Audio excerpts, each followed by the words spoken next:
a blessing at Tiffany and Michael's wedding in 2022.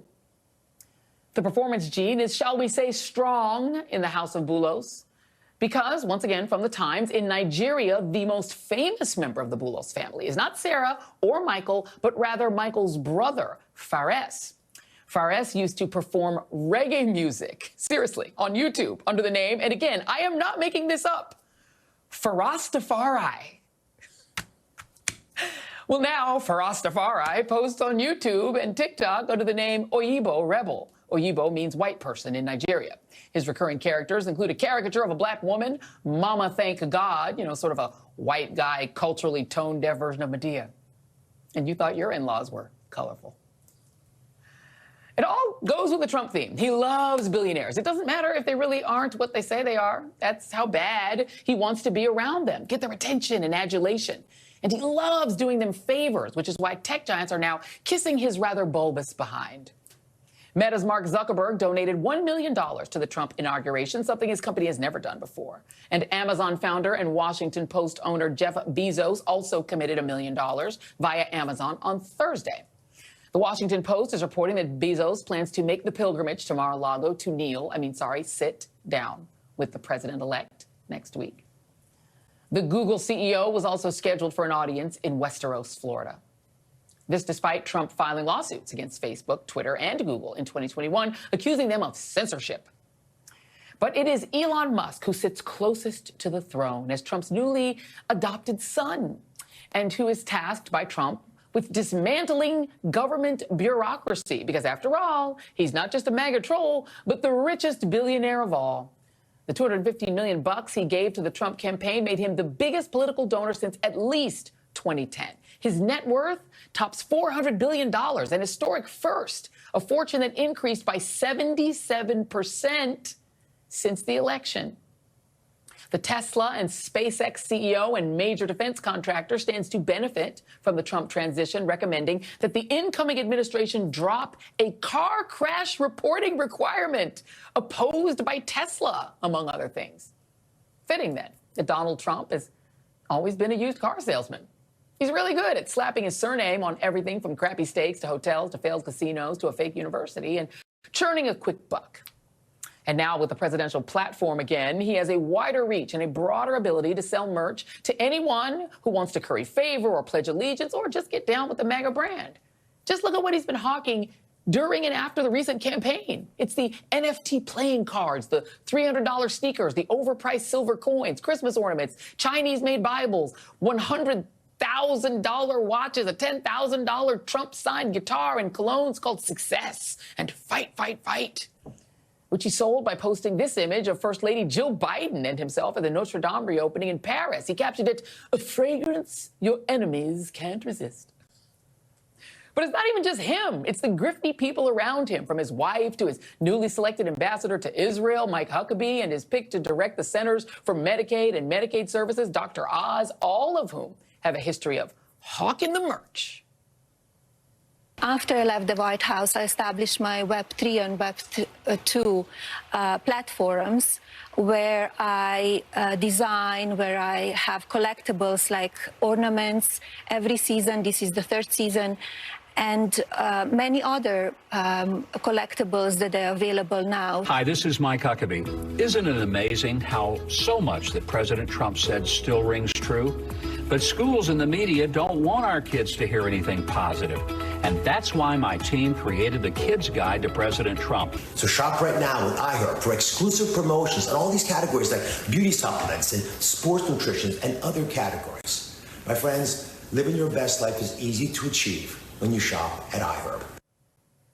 Lord help. Donald Trump has turned his presidencies into a walking QVC, minus the chenille shawls and the air fryers. Although there is still time. I, for one, am old enough to remember when prominent Republicans got their knickers all in a twist over Bill Clinton letting donors sleep in the Lincoln bedroom in the White House. They were so upset, they demanded an independent counsel to investigate. But, that was then, when Trump had just 2 of his 5 bankruptcies in the bag. Today's MAGA party literally doesn't care.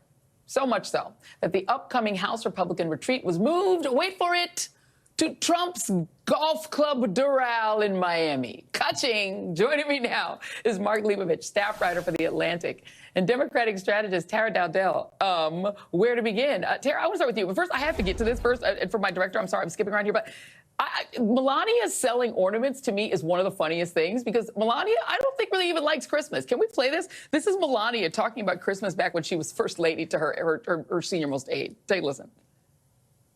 They say I'm complicit. I'm the same like him. I support him. I don't say enough. I don't do enough. No, where I am, I'm working like my ass off. I know. Christmas stuff that, who gives a about Christmas stuff and decoration, but I need to do it, right?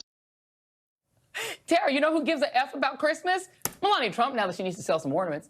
What is happening? I mean, this literally is like a TV show where they're just going to sell merch and steal. Your thoughts?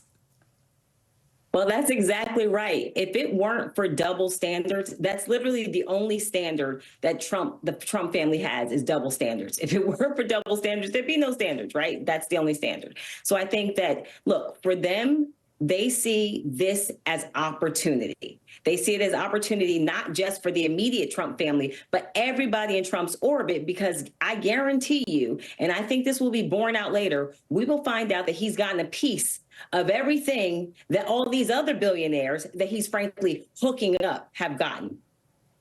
Yeah, and I wouldn't be surprised if it's not just him. I mean, Mark, you've got now Republicans talking about getting rid of the free tax filing. What is that? They have like money in H&R Block? Like, what is happening? But I mean, I do remember Republicans like not that long ago screaming about Hunter Biden and saying Hunter Biden is part of the Biden crime family because he sat on boards. Donald Trump Jr. and the Trump boys are out there like talking about they're going to be in Saudi Arabia making Trump towers. They're already lining up to profit from international deals. They're literally going to put an ATM inside of the federal government that's going to be the American tax dollar and just start drawing out money. And the right suddenly doesn't care about nepotism.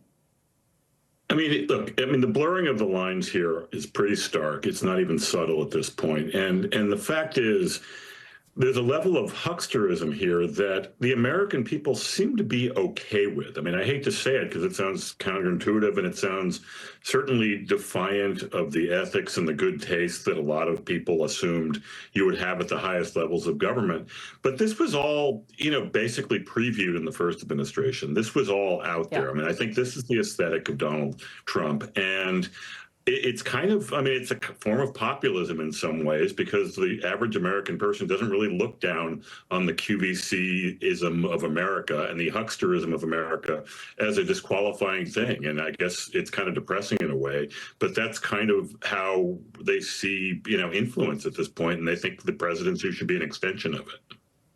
No, I totally agree with you. And Tara, The Apprentice, one of the things that it definitely did is it made Trump a celebrity. And what we've really seen almost since the Kennedys, right, is the American people reducing and reducing and reducing their demands on the presidency, right? There used to be a certain demand of a certain sort of high ideal, right? But for a few, really intellectual people like, your Barack Obamas, mostly American people said, if you're the son of a president, George W. Bush, we'll take you, and with Donald Trump, it's literally the culmination of the celebrity presidency. I don't know that his base will mind if they're up there stealing for themselves or if they're selling them merch on Twitter or, using their TikTok shops while they're serving in office. And I'm not sure how much the American people will resist this because I think to Mark's point, this is now the culture. The presidency has sort of started to live down to kind of the consumerization of everything. I would argue, though, that the American people seem to mind a little bit more when it's a Democrat and don't seem to mind as much when it's a Republican. Sure. And I think it's ultimately about the ultimate check on both parties is the base of that party. And so Democratic voters do care. Republican voters do not care. In fact, they're the ones consuming all of the merch that Donald Trump is hawking. And I think there's another important point to make for the people who do care and for the people who do care to share with other people. At the end of the day, the dirty little secret is that government is ultimately about the distribution of resources. That is what it comes down to, it boils down to. And the billionaire class, and I would argue the multimillionaire class in this country, fundamentally understand that. And part of how they became billionaires and multimillionaires is through government contracts. The other dirty little secret, that is also the recipe for how Black Americans, Latinx, AAPI Americans, women also are able to move up. And so you see them, and I want to take this back to DEI, that's why you see them dismantling those requirements for women-owned businesses, for Asian-owned businesses, for Black-owned businesses, right, that the government has been putting in place. It's to concentrate all the money to them. The other thing that they do, the other dirty little secret, and maybe not so dirty little secret for people watching this show, is that they get into these positions, they give money, they donate money to campaigns, they host a private fundraiser, $500,000 a plate, they sit in the room and they offer their wish list, right? And a lot of times what that wish list is changing the barrier of entry so no one else can get into the market. I'm a small business owner, and what they do is they fight for legislation that stops people like me from being able to get into certain opportunities.